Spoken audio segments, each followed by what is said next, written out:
Eu queria iniciar perguntando, doutora, se a senhora defendeu pessoalmente algum dos lesados do INSS na sua história como defensora pública da União? Pessoalmente? Pessoalmente, sim. Como advogada? Não, como defensora pública. Como defensora pública, exato, mas como advogado ou procurador dessa pessoa. Sim, atuei em alguns casos.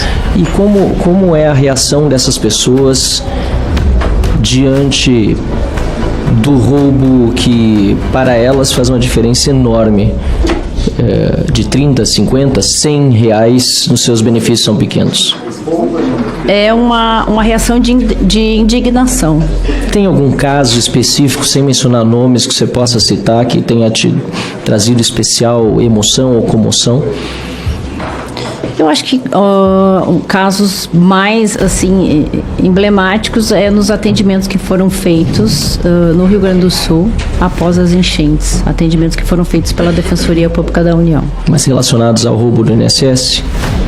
Relacionados ao roubo do INSS? Não. E eu quero agradecer a DPU, inclusive... Identificou nos históricos de crédito os descontos associativos. Atendendo demandas que não eram necessariamente descontos associativos, se verificou aí um desconto. Eu não quero deixar de reconhecer, inclusive, a Defensoria Pública no momento das enchentes do Rio Grande do Sul, quando atua, inclusive tem participado das reuniões da nossa coordenação com alguma frequência sobre esse tema, mas não é sobre isso que estamos falando. Gostaria de saber sobre roubo aos aposentados. Algum aposentado específico que tenha sido lesado e que foi representado pela senhora, tem alguma lembrança que lhe traga algum tipo de emoção, ou que diga, isso aqui foi um caso tão grave que me chamou a atenção, me chocou? Tenho alguns casos, mas o que eu gostaria de esclarecer? Eu atualmente não estou atuando no meu ofício de origem, então eu não estou atuando nos casos individuais. Certo, mas atuou alguma vez em algum caso individual na história? Atuei.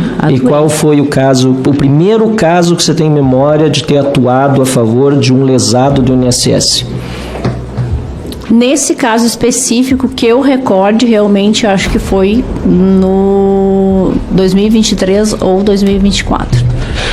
E teve algum caso anterior, porque a notícia que nós temos é que desde 2011, pelo menos, a doutora trabalha na área previdenciária dentro da advocacia, me corrija se estiver enganado, talvez até tenha sido antes. Pelo menos essa é a notícia de 2006. Na Defensoria a gente encontrou a informação em 2011, não é mais antigo. Teve algum caso desde 2006 de defesa de algum lesado no INSS que tenha relação com descontos indevidos? Desde 2006, não tenho conhecimento. E qual foi o primeiro? 2023.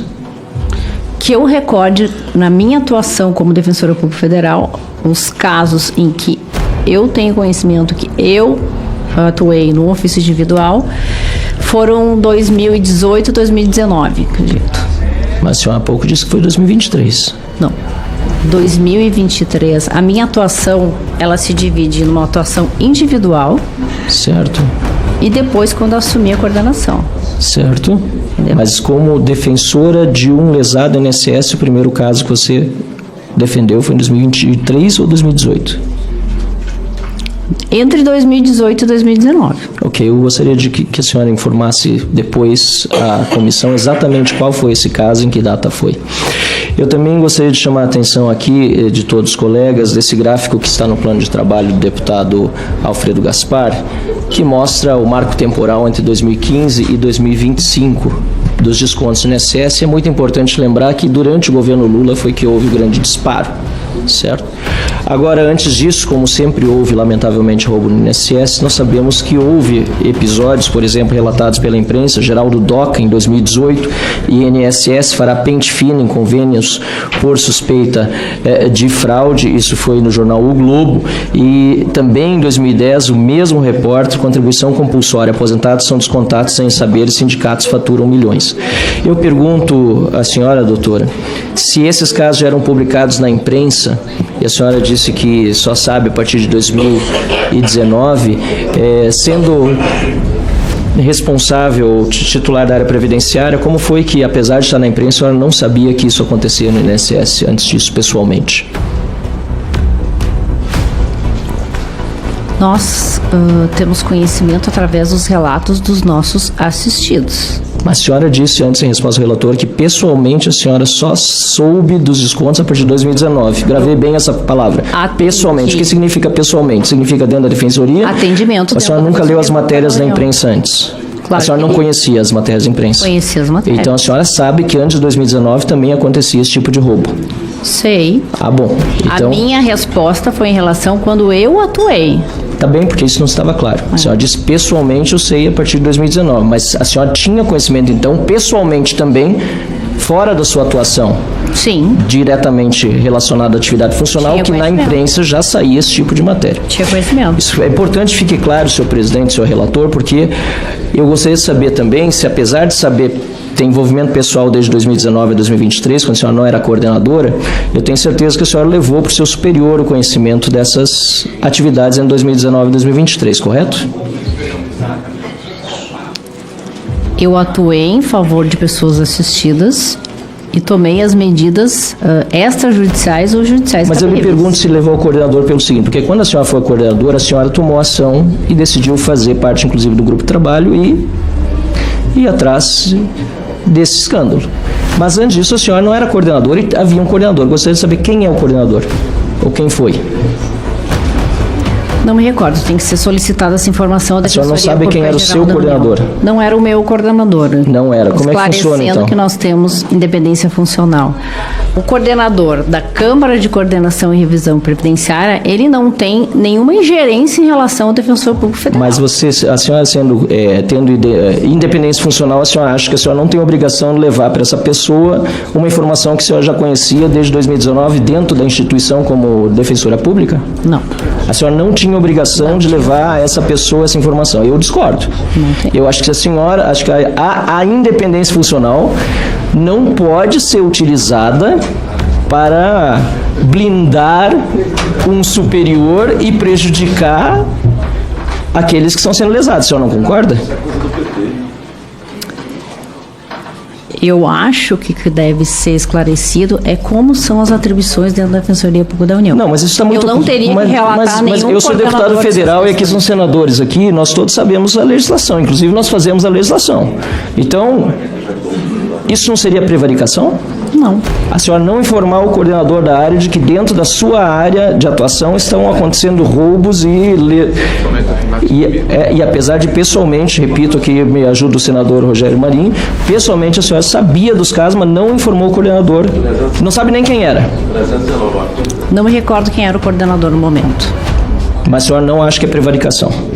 Não. Ok. Eu gostaria também, senhor presidente, de perguntar para a doutora Patrícia Betim Chaves se o grupo de trabalho que a senhora entregava tinha prazo para encerrar. O GTI? Isso. Inicialmente não tinha prazo para encerramento. E por que o Ministério Público Federal decidiu encerrar logo depois de acontecer a operação sem desconto?